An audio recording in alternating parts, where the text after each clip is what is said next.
हे भगवान, तूने क्यों किया मेरे साथ ऐसा?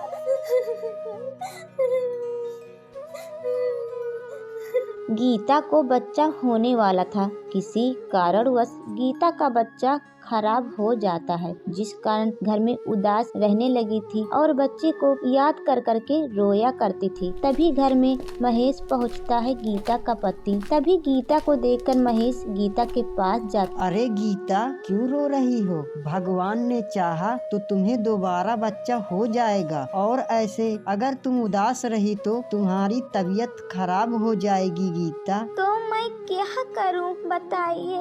एक बच्चे की खुशी थी, वह भी भगवान ने मुझसे छीन ली। अरे नहीं नहीं गीता, ऐसा नहीं करते। भगवान के घर देर है, अंधेर नहीं। देखना, तुम्हारी गोद भगवान फिर से भर देंगे। महेश एक किसान था। उसका अपना खेत था, जिसमें वह कड़ी मेहनत करके फसल उगाकर बाजार में बेचकर उसी से घर चलाया करता था। गांव में एक बड़ा सा शिव मंदिर था, जहां गीता हर रोज जाया करती थी और कुछ घंटा समय यहीं व्यतीत करती थी।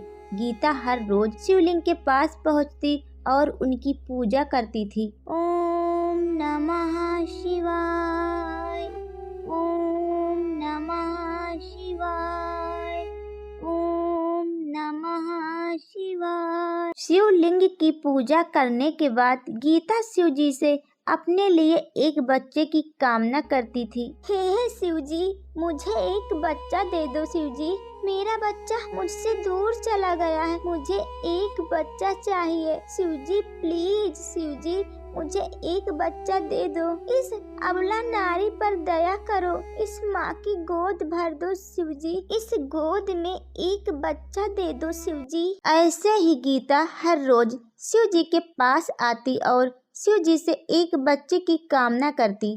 काफी समय मंदिर में व्यतीत करने के बाद गीता वापस धीरे धीरे अपने घर की ओर चली जाती। एक रोज गीता पूजा करने के बाद घर की ओर जा रही थी, तभी उसे किसी बच्चे की रोने की आवाज सुनाई देती है। अरे, लग रहा है कोई बच्चा रो रहा, लेकिन कहाँ? यहाँ तो कोई नजर नहीं आ रहा। तो फिर बच्चे की आवाज कहाँ से सुनाई दे रही है? लगता है मेरे कान बज रहे होंगे। दिन भर बच्चे के बारे में सोचती हूँ, इसीलिए लगता है मेरे कान में भी अब बच्चे की आवाज सुनाई दे रही है। गीता बच्चे की आवाज इग्नोर करके घर की ओर जाने वाली होती है। फिर से उसे बच्चे की रोने की आवाज सुनाई देने लगती है। अरे नहीं नहीं, यह मेरा भ्रम नहीं है, बच्चे की रोने की आवाज है। सच में बच्चा है, लेकिन कहाँ? कोई नजर नहीं आ रहा, कहाँ है? गीता इधर उधर बच्चे को ढूंढने की कोशिश करती है। अंतिम में वह आकर देखती है कि एक पेड़ के नीचे एक छोटा सा नन्हा सा बच्चा सोया हुआ है और वह वहीं पर रो रहा है। गीता उस बच्चे को देखकर खुश हो जाती है, उस बच्चे को अपनी गोदी में उठा लेती है, लेकिन उसके मन में एक डर भी था। लेकिन यह बच्चा किसका है? यहाँ कैसे आया? कौन है इसके माता पिता? कोई तो नजर नहीं आ रहे। अब मैं इस बच्चे को रख भी नहीं सकती हूँ। इस बच्चे को क्या करूँ? मैं घर लेकर चली जाऊँ? क्या करूँ? शिव जी मेरी मदद कीजिए, कुछ तो इशारा कीजिए। गीता कुछ देर वहाँ रुकती है। जब उसे कोई नजर नहीं आता आसपास, तो वह एक निर्णय लेती है। अरे, लगता है शिव जी यहाँ छोड़कर चले गए हैं। शिव जी ने मेरी गोद भर दी, मेरी बात सुन ली। जय हो शिव जी, जय हो। गीता उस बच्चे को अपने साथ घर लेकर चली जाती है। गीता बच्चे को घर तो लेकर आ जाती है, लेकिन बच्चा काफी रो रहा था।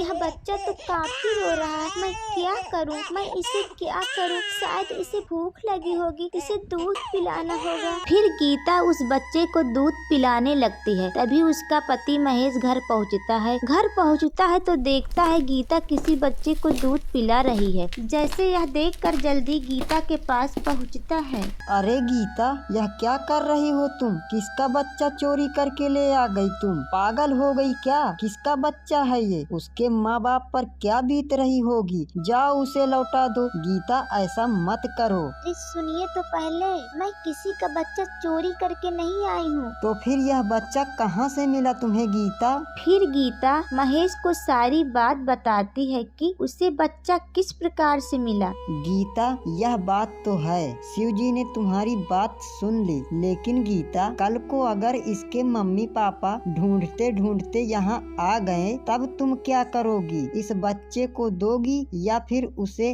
अपने पास रखोगी? अरे नहीं नहीं जी, ऐसा मत कहिए। यह मुझे शिव जी ने दिया है, कोई नहीं आएगा, मैं ही इसकी माँ हूँ। अब ऐसे ही दिन बीतने लगे थे। गीता उसे अपने बच्चे के साथ अपना सारा समय व्यतीत करती और वह बच्चे से खूब प्यार करती। ले ले ले ले मेरा बच्चा, मेरा मुन्ना, मेरे आँखों का तारा। एक रोज गीता खाना बना रही थी। उसका पति महेश खटिया पर बैठा हुआ था और बच्चा भी खटिया पर सोया हुआ था। तभी दरवाजे पर से आवाज आती है। अरे महेश, महेश का घर क्या यही है? महेश है अंदर? अरे इस वक्त कौन आ गया? कौन पुकार रहा है? अरे आया आया, आ रहा हूँ। महेश जाकर देखता है तो एक औरत और उसका पति खड़ा रहता है। महेश आगे कुछ कहता, तभी उसकी पत्नी महेश के पैरों में गिरकर रोने लगती है। प्लीज भैया, मेरा बच्चा मुझे लौटा दीजिए। भैया प्लीज, मेरा बच्चा मुझे लौटा दीजिए। मैं काफी दिनों से उसे ढूंढ रही हूँ, अब मैं उसके बिना नहीं रह सकती। प्लीज मुझे मेरा बच्चा दे दीजिए। अरे अरे, ऐसा क्यों कर रही हो? आप उठिए तो सही। महेश जी प्लीज, हमें हमारा बच्चा लौटा दीजिए। गांव वालों से पता चला कि आपकी बीबी को एक बच्चा मिला है। मेरा बच्चा खो गया था 1 महीना पहले,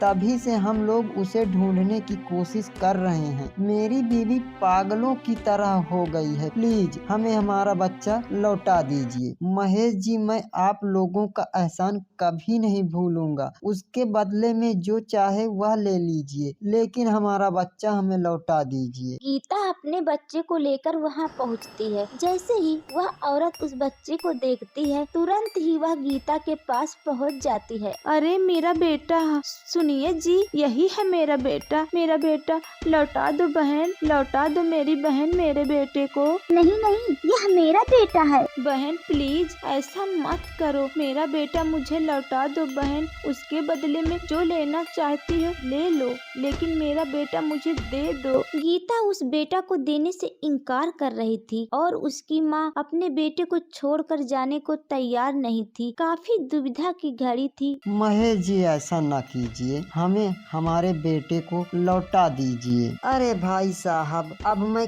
क्या ही बताऊं, अब आप ही बताइए। मेरी बीबी को जब से ये बच्चा मिला है वो पागल हो गई है इस बच्चे के लिए। अगर आप इस बच्चे को लेकर चले जाएंगे तो मेरी बीबी तो जीते जी मर जाएगी। अरे महेश जी, अब हम क्या बताएं आपको, बच्चे का खोने का गम क्या होता है यह हमें ही पता है। 1 महीने से हम लोग दिन भर ढूंढ रहे हैं, आज जाकर राहत मिली है जब हमें खबर मिली कि हमारा बेटा आपके पास है। अरे महेश जी, एक काम क्यों नहीं कर लेते? आप दोनों लोग हमारे साथ चलो और हमारे साथ रहिए, और इस बच्चे को 2 माओं का प्यार भी मिलेगा और आप हमारी कंपनी में काम भी कर लीजिएगा और आपको तनख्वाह भी मिलेगी और आप अच्छे से रह भी पाइएगा। हमारे खातिर हमारी बात मान लें, इस बच्चे की खातिर मान लें, अपनी बीबी की तरफ देखकर मान लें। यह बेटा